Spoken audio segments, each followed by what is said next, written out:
കാര്യം നമുക്കിപ്പോൾ നിന്ന് കാണാൻ സാധിക്കും ഇവിടുത്തെ ഉള്ള സിവിൽ ഡിഫൻസ് ടീമാണ്. ഇവരൊക്കെ തന്നെ ഈ നാട്ടുകാരൊന്നുമല്ല. എവിടെ നിന്നാണ് വരുന്നത്? മാവേലിക്കര വരാ. എന്താ ഈ നാട്ടിലേക്ക് എത്താൻ കാര്യം എന്താ? ഇവിടെ ഞങ്ങൾ സിവിൽ ഡിഫൻസിൻ്റെ ഭാഗമായിട്ട് 2019 മുതൽ സിവിൽ ഡിഫൻസിൻ്റെ ഭാഗമായിട്ട് പ്രവർത്തിക്കുന്നുണ്ട്. ഇതുപോലുള്ള ദുരന്ത മേഖലകളിൽ അതുപോലെ റെസ്ക്യൂ ആവശ്യമുള്ള സ്ഥലങ്ങളിലെല്ലാം ഫയർ ആൻഡ് റെസ്ക്യൂ സർവീസിൻ്റെ നിർദ്ദേശം അനുസരിച്ച് നമ്മൾ എത്തുകയും വേണ്ടുന്ന റെസ്ക്യൂ ദുരന്ത നിവാരണ പ്രവർത്തനങ്ങളൊക്കെ ഏറ്റെടുക്കുകയും ചെയ്യുന്നുണ്ട്. എത്ര ദിവസം ഉണ്ടാവും ഇവിടെ? നമ്മൾ ഇനി ഒരു 5 ദിവസം ഇവിടെ ഉണ്ടാവും. നിങ്ങളെല്ലാം മാവേലിക്കരയാ ആ പ്രദേശമാണ്? അതെ.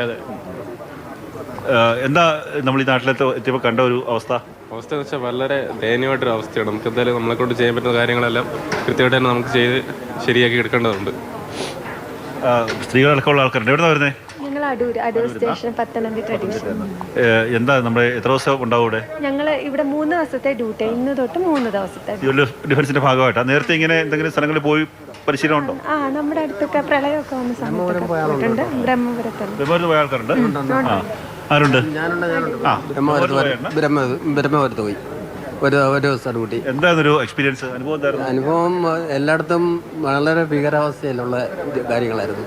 ഇപ്പം ഏതോ നാട്? പത്തനംതിട്ട പോന്നി.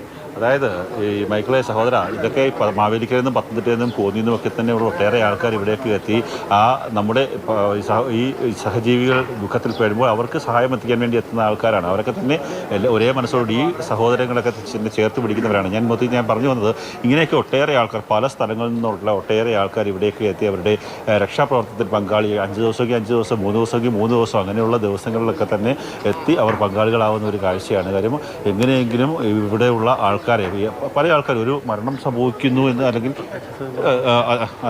ഏതെങ്കിലും തരത്തിലൊരു മരണം സംഭവിക്കുന്നു എന്നൊക്കെ പറയുന്ന സമയത്ത് നമുക്ക് ഉണ്ടാകുന്ന വിഷമം, അന്നേരം ഒരാളുടെ ഭൗതിക ശരീരം പോലും ലഭിക്കാത്ത സമയത്തുണ്ടാകുന്ന അവിടുത്തെ ജനങ്ങൾക്കുണ്ടാകുന്ന ഒരു മാനസികമായിട്ടുള്ള ബുദ്ധിമുട്ട്, അങ്ങനെയൊക്കെ ഒന്ന് നമ്മൾ ആലോചിച്ച് നോക്കിയാൽ മാത്രം മതി. അങ്ങനെയൊക്കെയുള്ള ആൾക്കാരെ കണ്ടെത്താൻ വേണ്ടിയുള്ള ഒരു പ്രവർത്തനത്തിൻ്റെ ഭാഗമായിട്ടാണ് പല സ്ഥലങ്ങളിൽ നിന്നുള്ള ആൾക്കാർ ഇവിടെയൊക്കെ എത്തിയിരിക്കുന്നത്.